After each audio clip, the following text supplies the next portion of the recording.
All right, lights, camera, Barstool movie and TV news time. Jeff D. Lowe, Ken Jack, and Gooch coming at you here. Thanksgiving week 2023.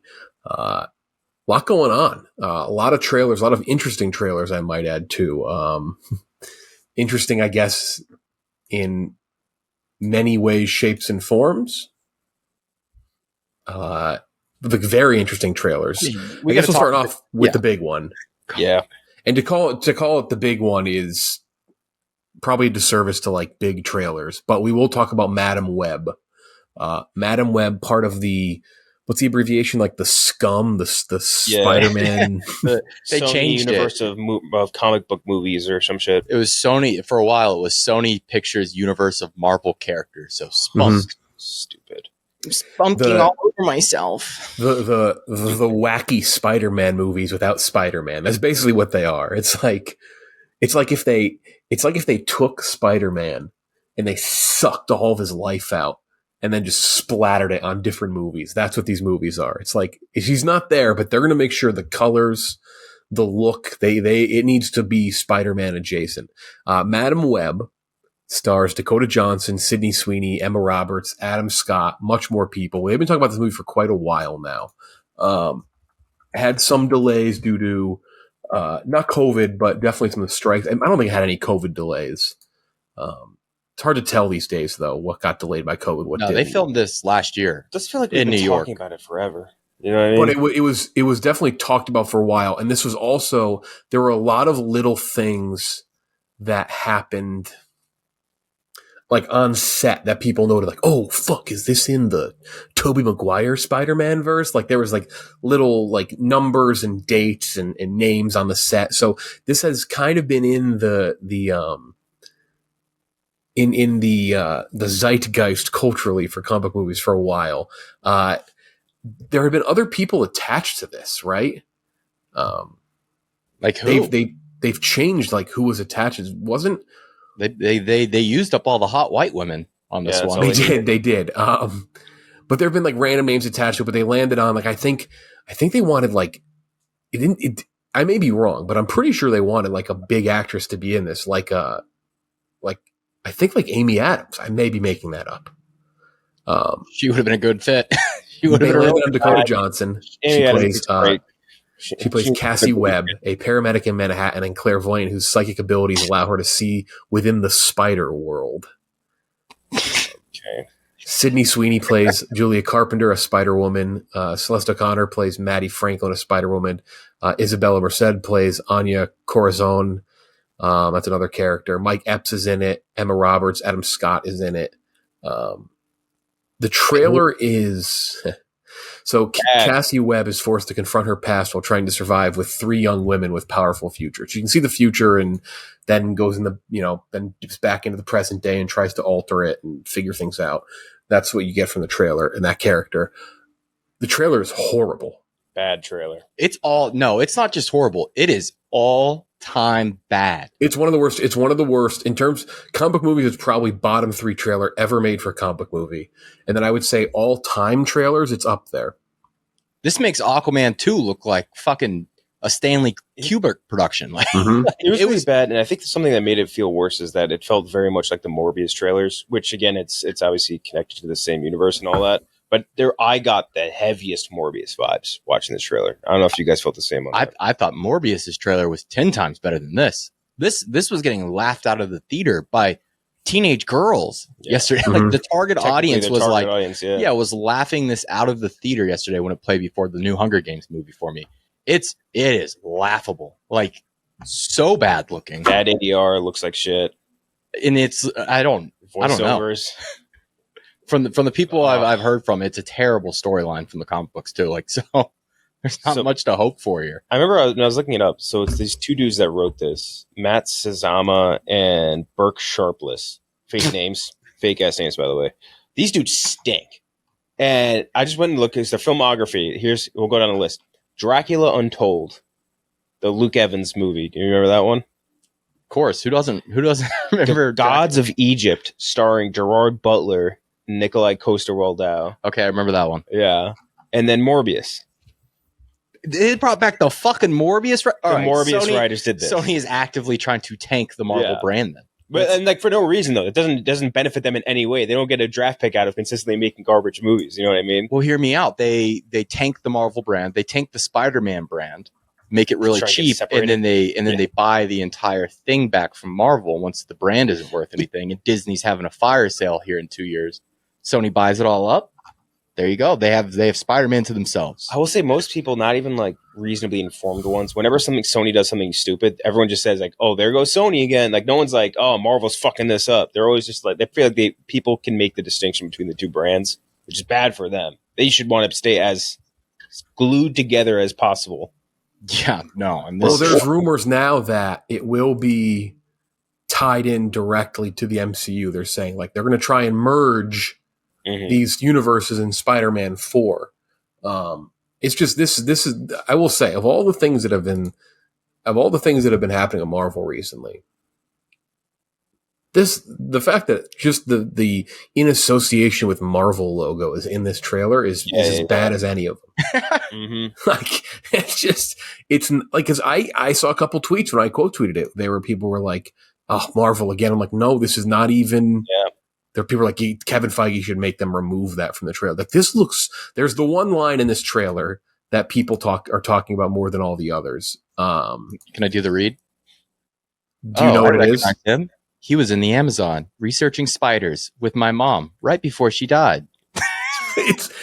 I have never. Porco Rosso. Look, so Dakota Johnson, I like Dakota Johnson. She's in things that I think she's great in. And I think Dakota Johnson's like a better actress and probably gets delayed on from her due to 50 Shades.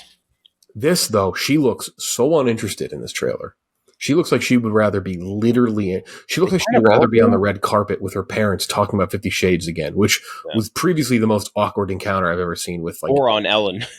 Yes, or on Ellen, or like Ellen like harassed her. That's not true, Ellen. That's not true. That's when I became a DJ stan. Yeah, that was awesome. Yeah, she was great in Cha Cha Real Smooth last year. Great in most other things, like weird stuff. When she left the Ellen set, one of the interns high fived her from the cage. It's like, thank you, dude. They all kind of looked pretty uninterested in this. Like all of them are kind of like just mailing in lines, and like at the point, it's kind of tough to blame that on them versus a director who like or an editor even just like, how do you not hear that and be like, that's not the take we need. Like, do that again. You know what I mean? At a certain point, who do you blame? I don't know. Hopefully they run like can they get like a different version in the theater so I can watch it in sub? Right. Get some Japanese voice actors in there to re-ADR the whole thing. Let's just rewatch. I could watch the whole thing on like, there's a movie where like, I obviously it's built for cinematic experience and all that stuff, but I kind of wish I could watch it in like 1.5 speed. It's also like the trailer, like. How long is it? You know what the movie, all right, let's be honest. We know what the movie's strength is. You got a lot of hot chicks in this, like that are going to be dressed up as like Spider Women. They don't play to that strength at all in this trailer. Like you get one glimpse, maybe, of I think Sydney Sweeney's in a suit at one point, and Isabel Merced's in her suit, and I think there's like just one glimpse, and that's it. Also, the thing they're setting up with Ben, Adam Scott's character. I mean, 2001, he's a firefighter. Like, they might be just rewriting the history on Uncle Ben here. That guy's supposed to be Uncle Ben. I was in pain. Is that who he's supposed to be? Yeah, apparently. Uncle Ben. I think that was the rumor. 9/11. Okay, because I was going to ask you, like, who was Adam Scott supposed to be? Because that was when I mentioned all the stuff from the set. They said that. Yeah, I forgot. I knew Adam Scott's character was rumored to be associated with like the Parkers. So. Uncle Ben dying in 9/11. Yeah, he's officially listed in IMDb as Ben Parker now. Not always a guaranteed source, but yeah. It's bad trailer. Just a bad, like, there's not many trailers that stop me in my tracks anymore. This one was like, whoa. Derailed my entire morning. I had to go through it. I was going through it like a Zapruder film. Like I almost expected halfway through the trailer audio to not even be aligned with the the video anymore. I almost like expected that kind of happened though. Like there was a did look weird. They flipped to Isabella Merced, and like there was a line that she said that her lips didn't line up to. Like, how does a trailer like this get through? Like, I always think about this whenever something like this happens. Not even just in the big movie, but in more of like the micro of a trailer. How many people saw this before it came out? the trailer, right? Like, how many eyes approved this? Because it was bad. How does no one say, like, that's bad, recut that, do it again, do it again? I mean, there's a part in the trailer where it goes 5 seconds and there's 9 cuts. So, and it's just them talking to each other in the woods. Yeah. And when was the last time Sony made a good movie? I mean, that might just be the issue here. Like, in general, outside of the Marvel stuff. Like, when was the last time they what? Made like a good movie. Like Sony Pictures. Well, let's see. I'm on the list right now. Like Uncharted, I think we had fun with, but I don't think by any means is like in the good territory. Let's do this. Yeah. Let's go to our website's been updated in a while. This will not include movies from this year, but yeah, Uncharted. Let's just read off the list from the last couple of years. Uncharted, Hotel Transylvania, Transformania, The Man from Toronto. Everyone remembers that one. Stunk. Oh, the Woody Harrelson one? Yeah. Where the Crawdads Sing. Bullet Train. Solid. Bullet Train. That looked like a Sony movie, though. I'll tell you that much. Father Stew with Mark Wahlberg. You could argue this is one of their better ones. Lyle Crocodile. It's very true. Ghostbusters Afterlife. Okay. Solid. Vivo, that movie that looked like it was just Coco. Yeah. Which was pretty good. Let's see. Journal for Jordan, Peter Rabbit 2, Wish Dragon, Escape Room, Tournament of Champions, French Exit, that awful movie with oh yeah, forgot about that. Who was that? Was that Lucas Hedges and who was it? Michelle Pfeiffer, yep. Yeah. 9 Days. That was probably their best movie in the last 2 years. That was a really good movie. Which one was 9 Days? 9 Days has Winston Duke, Zazie Beetz, Bill Skarsgård, Benedict Wong, Tony Hale. Yeah. We interviewed really good movie. That. Yeah, that's right. That was really good. Yeah, that was a good one. But that's like so low budget, like under the radar. In terms of big budget movies, their best movie probably in the last 3 years is probably Bad Boys for Life. That's tough. I like the movie, but that can't be your best. No. Focus on like keeping your PS5 stocked up, Sony. Like, remember they did Fantasy Island. Oh my god, dude! I think we gave that like a 1. That was all right. They got their name on the Mr. Rogers movie. Now they're gonna do this fucking Legend of Zelda live action movie. Oh no, so stupid. Oh, tough. So that is Madam Web. More Marvel news. Fantastic forecastings. Pedro Pascal apparently close to finalizing the deal to play Reed Richards. There have been rumors that Jake Gyllenhaal might play that character. It seems very, very, very likely that this is set in the past in a different universe, and they get brought over into the MCU timeline, the main MCU timeline. That's what the rumor is. I wouldn't be shocked if there's maybe probably a sting or something at the end of like Deadpool, right? Or it's like, if he's really bringing over like the X-Men, like he does something with Fantastic Four too, that wouldn't shock me. I also read somewhere that John Krasinski was offered the role, but I guess he wants to, which makes sense. He wants to direct and make things, and it like you tie yourself up to this role, you're tied up for a while. I don't know how Pedro Pascal is doing this role. Apparently, he's not going to film any of the next season of Mando. He's just going to do the voice work, which is what he did the first season. Yeah. So it's not that big of a deal. I don't know. I think it's a good casting. Again, I got to see the whole all 4 here. They got to go outside the box on the other 3, or at least on like 2 of the other. But they're pretty. The rumors are they're pretty locked into the other 3, right? Vanessa Kirby, the guy from The Bear. What's his name? Jeremy Allen White. No, Moss. Not the Bear himself. Evan Moss Baccarat. Yeah, he was at my gym a few weeks ago. I love that dude's face. He's got a great face. Ebon Moss. Oh yeah. He was at my gym. Yeah, very. And then what's his face from Stranger Things? I'm bad with names right now. Oh, Eddie. Eddie Joe Munster. Quinn. Yeah, that's right. That terrible pick. Yeah, they say he's gonna. So that's what the rumor is. Now, keep in mind, Pedro Pascal came out of nowhere. Nobody had Pedro Pascal, so those all could be wrong. Though the Vanessa Kirby one is like, there's almost too much smoke. She's playing into it at this point, like saying it. Yeah, this is. I don't know if I like Pedro Pascal is my I think he's obviously an awesome actor. This isn't a role like I think I want him to do. Like it's a selfish thing. It's not to say he won't do it great, and why would he ever listen to anyone else's opinion on taking a movie role like that? Probably pay him $1 trillion. But like, it's not a role like in my brain of like the Fantastic Four and how they bring it into this universe. He's not the face I see for it, and I'm expecting someone younger. Well, you're expecting Ian Grufford from the first two. I'm expecting someone in the age between Ian Grufford and Miles Teller, like someone between that age group to kind of like give us something new. No, the opposite. Like closer to like a mid-30s ish type of age, where like they were supposed to be how old in that other one? They were young. But I expect like someone in the 30s, just so that you can kind of grow with them. But it feels like if you're starting off with Pedro Pascal, then you're not. You're kind of like, this is a lived-in sort of universe already. And that's not the case necessarily with Vanessa Kirby or actually it definitely is with Eben Moss-Bachrach. Yeah. Right? Eben Moss? Or is it? Bachrach's the last part of his last name. Oh, fuck it. I feel bad because he's an amazing actor, but still, yeah. But yeah, I don't know. I don't know who I would want instead. I don't think I would want Krasinski just because it's like distracting. But I don't know. Just didn't see Pascal.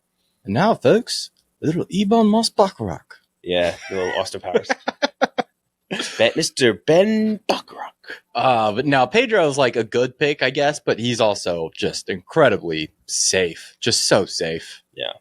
Like we don't know. It's a safe pick. You're right. Just like they're like, we know that everybody in America likes him and everybody in the world likes him, so we're gonna, put him in this big role. Picking like fucking like Tom Hanks.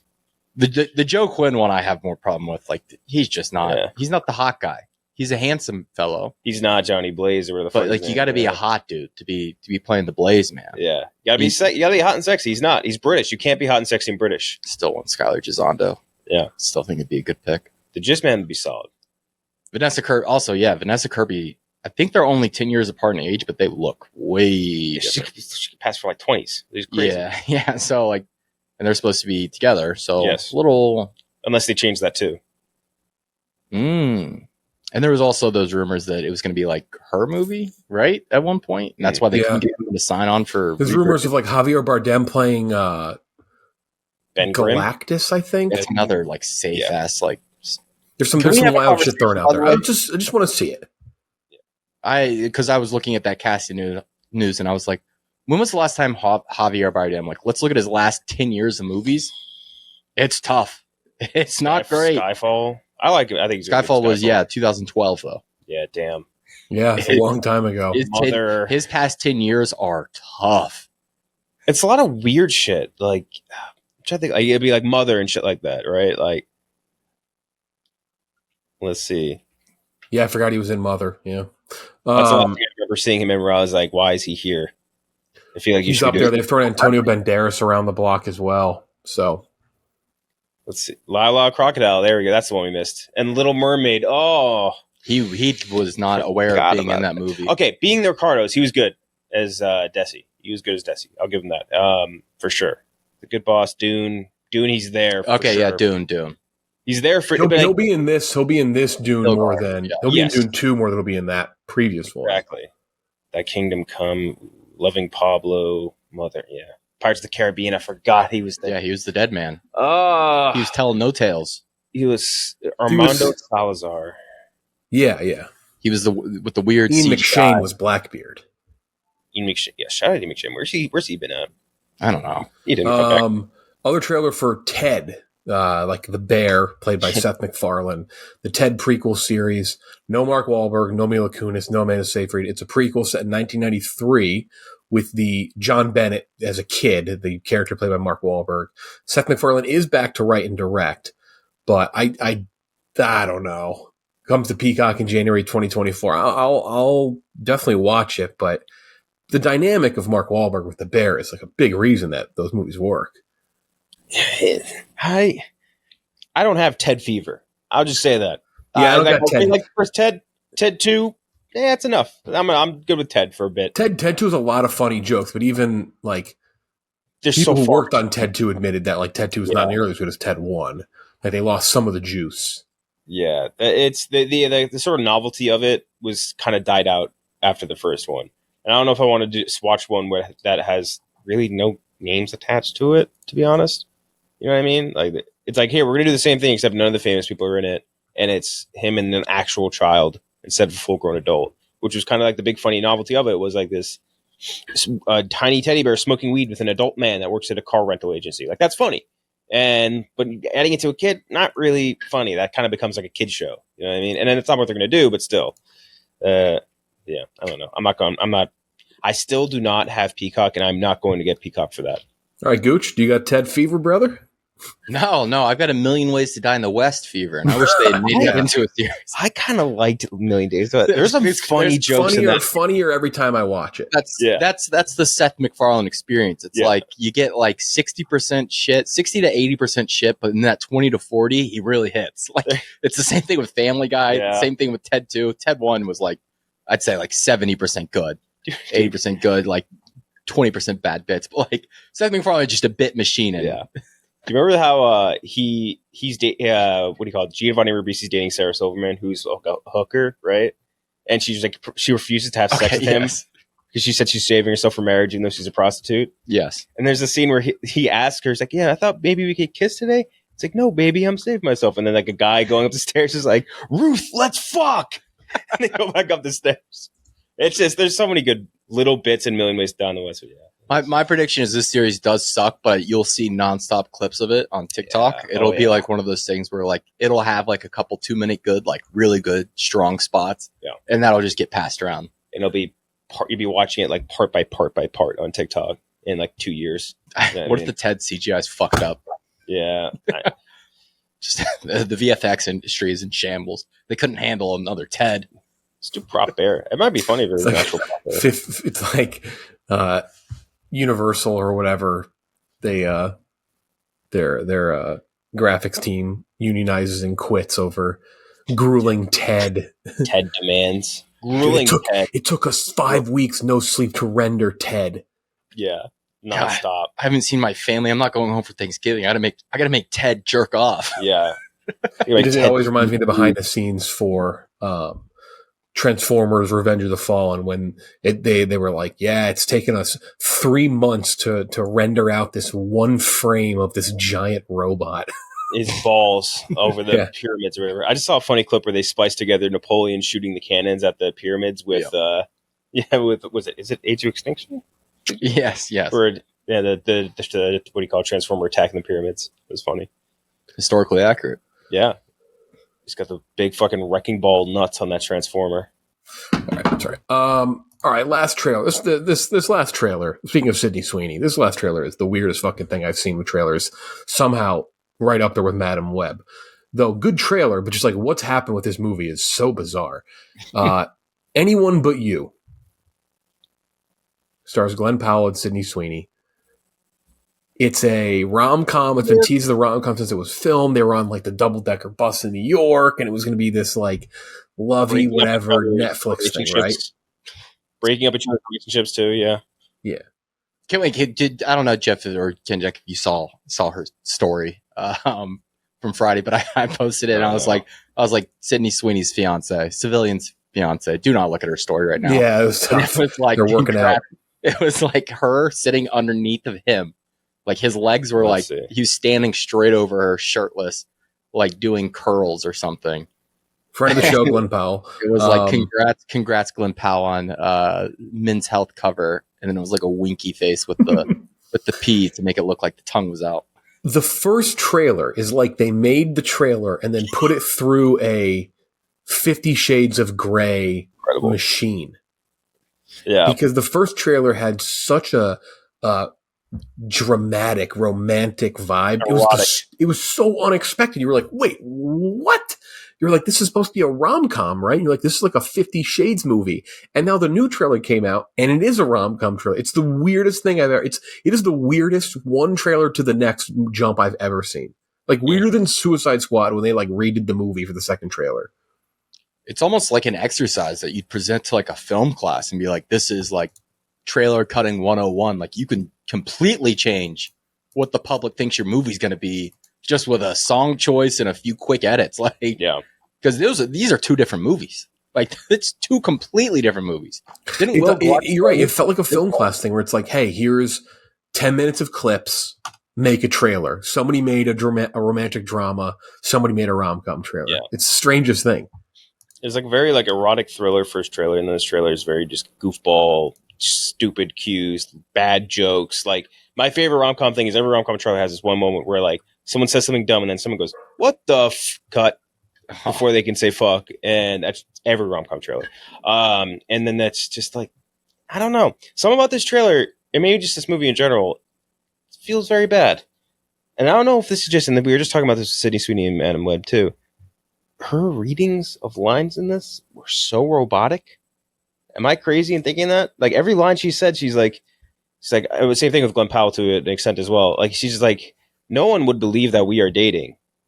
Isn't that crazy? Maybe we should date. Permission granted to grab my butt. Like, okay. Why am I going to watch this other than if it's two sexy people? Yeah, exactly. I know why I'm going to watch. I mean, this is rom-com slop, so I'll be there, but I don't think it's going to be a genre-defining rom-com. No. But, I mean, rated R, we get to see some Glenn Powell cheeks in there. Good for him, by the way. Great ass. Yeah. Great ass on that guy. Yeah, I mean, he's like on Men's Health every other day, basically. Yeah, but usually they only like show off, like the arms, the abs and stuff. It's nice to see, the derriere get some love. Mm-hmm. It's a good looking dude. It's nice to know that my squats are appreciated by someone. We interviewed Glenn Powell. Yeah, we did. I was about to say, we interviewed him for Devotion. Oh, Glenn Powell's he interacts with the LCB Instagram more than some of our biggest haters. Yeah. He's big friend of the show. Austin, Texas native. Right. That's really it, I think, on news. I don't think there's anything really else. Nothing crazy. Nathan Fielder is doing a new bit. Yeah, they did. Nathan Fielder and Emma Stone spoofed it within a day. It was very funny. I haven't watched The Curse yet, but I feel like everything I see is so varying in responses to like what people think about it so far. I mean, I'm going to do the thing I did with the rehearsal and just wait for it all to be out so I can get a full picture of it. I'm going to wait for it to all come out so that I can get a Showtime trial that too. And watch it all at once. That too. How the fuck did Showtime end up with this series? That's the question. Great question. Yeah, him on Kimmel was very funny. Saying he taught Emma Stone how to act. Yeah, that was a good bit. Good bit, Nathan. With the flatless or the brimless snapback. Yeah. That's it for trailers. Shout out Madam Web trailer. We need more trailers like that. Every now and then you gotta have a bad trailer. You need something that's just shocking. Trailers are so similar these days. That's perfect. We needed that. Yeah. Really needed it. That's it. Make sure if you're on YouTube, subscribe to the channel, like the video if you can. That's it for news. For Ken, Jack, and Gooch, I'm Jeff D. Lowe. We'll talk to you next time.